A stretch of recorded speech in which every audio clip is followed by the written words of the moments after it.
প্রাণপ্রিয় দর্শকেরা আসসালামু আলাইকুম। কেমন আছেন সবাই? আশা করছি সবাই ভালো আছেন। আল্লাহর অশেষ রহমতে আমি অনেক ভালো আছি। আর কার কেমন কি দিন কাটতেছে অবশ্যই আমারে জানাইবেন কমেন্টে।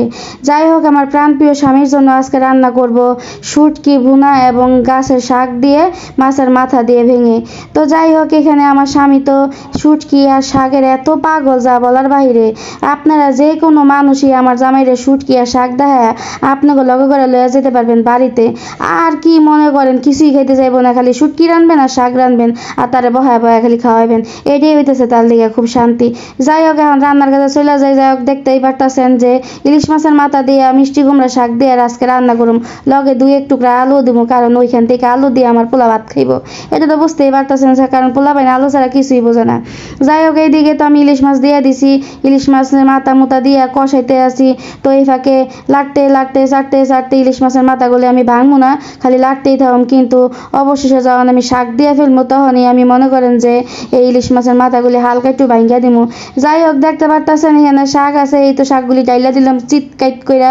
এখন আমি এগুলিরে লাইরা লুড়াই নিব এবং সেই সাথে একটু ডাইকাও দিব। প্রিয় আফারা ও বইনেরা, দেখতেই পারতেছেন যে শাকের কালারটা এখনই কত সুন্দর আইছে। এখনই মন চাইতেছে যে 2 প্লেট ভাত এখনই খাইলামো, কিন্তু এখন তার খাওয়া সম্ভব না। যাই হোক, রান্নার পরেই নাইলে খামুনি, তা আপনাদের লগে আবার শেয়ার করুম। এই তো দেখতেই পারতেছেন যে কি সুন্দর কালার আছে আমার শাকের। আর আফারা, এইসব কালার আর এইসব রান্না দেখে কিন্তু আপনারা টাস্কি খায়েন না, কারণ এইসব খাবার খাইতে হলে আমার বাসায় আইতে হইব। আর আমার বাসার ঠিকানাটা আমি দিয়ে দেবনি, যদি কেউ আইতেছেন অবশ্যই কমেন্টে জানাইবেন।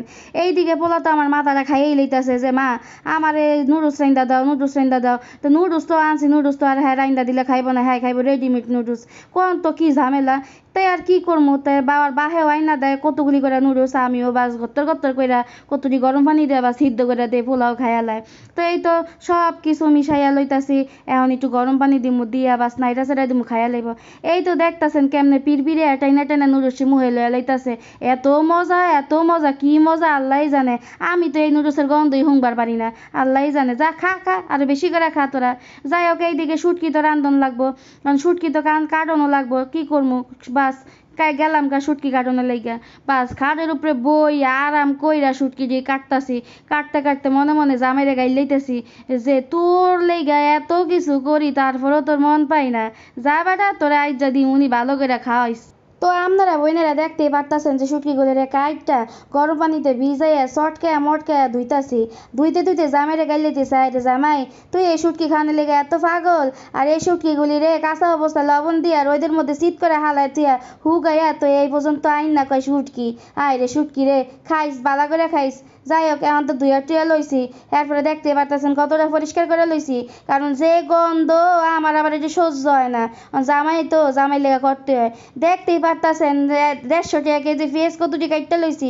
আবার পেঁয়াজ ছাড়া তো বোনা করন যাইব না, আবার বোনা না করলে তো আবার হ্যার মুহের মধ্যে উঠবো না, হ্যাঁ তো আবার পাগল।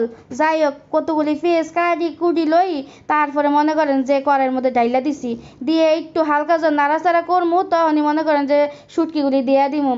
তো এবার কিন্তু আমি শুটকিগুলি এবার দিয়েই দিমু, দিয়া লাইরা সাইরা এটার একেবারে ঝুরঝুরা একেবারে ল্যাটলাটা বানাইলাম, যাতে ভাতের লগে মাইকে খাইতে মজাই লাগে। তারপরে দিয়ে দিলাম একটু পানি টানি দিয়া বুঝিন নিয়া ফারা হলুদের গুঁড়ি, মরিচের গুঁড়ি, লবণ এগুলি সব দিয়া দিলাম।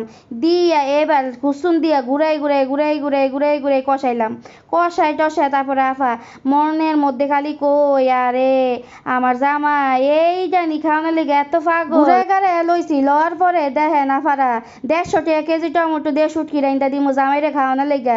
মনের মধ্যে চিকুরাই আর কান্দো না, টমেটো দাম উনলে মনে হয় যে ওই দোকানের পাশ দিয়ে আর যাইতামই না, আর আমি আটতামই না। চোখ বন্ধ করে আটমু লাগলে তাও আমি এই টমেটো খাইতাম না, কারণ এই টমেটো দাম উনলে মনের মধ্যে চিপ দিয়ে ধরে যা আরে এত দামি টমেটো কি লেগে। মরার টমেটোর ঘরে টমেটো মনে করেন জাফা কড়াইয়ের মধ্যে দিছি, এই টন শক্ত চোখগুলো আমার দিকে চাইয়া রয়েছে। তো ভাবলাম যাকে ডাকনা দিয়ে ডাইকেই দে নে, এবার হুইয়া থাক, হুইয়া হুইয়া আবার সিদ্ধ।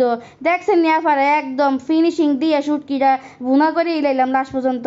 কালারটা দেখে কিন্তু কইবেন রান্না শেষ হইতে না হইতে ফোলার বাহে বাইতায় হাজির, যে এনে 12টায় আহে 11টায় আহে, এনে রাত 9টা বাজে হাজির হয়ে গেছে।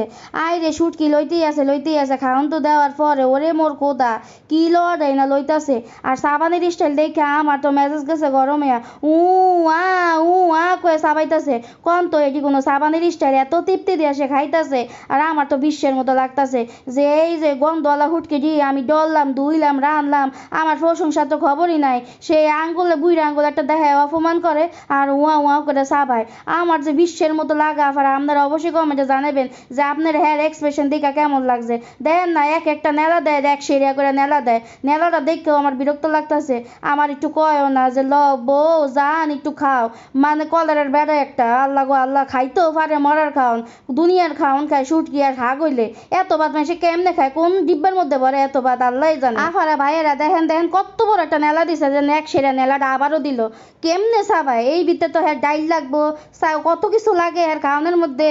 এই খাওয়ানোর মধ্যে দিয়েও তার আমি একটু ভালোবাসা দেখাইলাম, তার একটু আঙ্গুলও দেখাইলাম, সেই লগে হুঁশিয়ারও দিলাম যে আরেকদিন যদি কস বেড়া যে হুটকি রাইন্দা দাও তাহলে তোর মাথার মধ্যে বাড়ি দিয়ে মাথাটা ফাড়াই দিব আর 2 ভাগ করে আনলাম। এলা যা হয় ওই বুনি পরে। যাই হোক বন্ধুরা, যদি আজকের ভিডিও ভালো লাগে থাকে অবশ্যই কমেন্টে জানাইবা। আর সেই সাথে একটা ইউটিউব চ্যানেল আছে, সেখানে গিয়ে একটা সাবস্ক্রাইব করে আসবা ভাই ও বোনেরা। আল্লাহ হাফেজ।